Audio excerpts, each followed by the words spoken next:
Well, I was born in Jersey City, and my mother and father came down, and they built this house when I was a couple of months old. 69 years.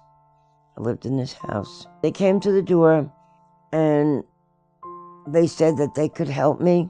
They said they were in the area, and they came in, and they talked to me one day, and then they came back another day. They said they were going to take everything, under their wings, and I believed them. I was paying them faithfully $950 a month, and I did it for a year.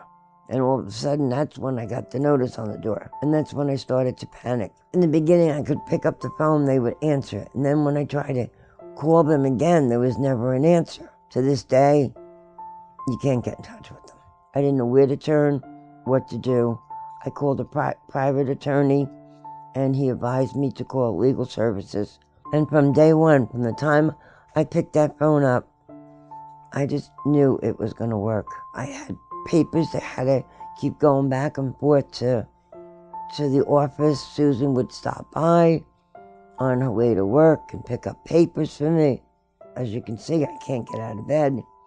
And they did all the work.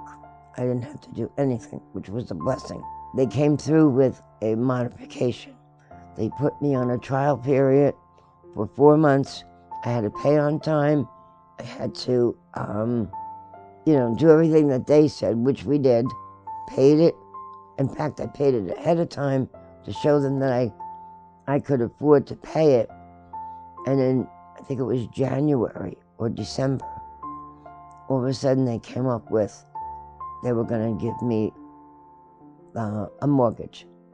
So it was God sent. And meanwhile, my roof was damaged during Hurricane Sandy. I couldn't get any help whatsoever. Legal services pulled through. I need electrical work done in the house from water damage.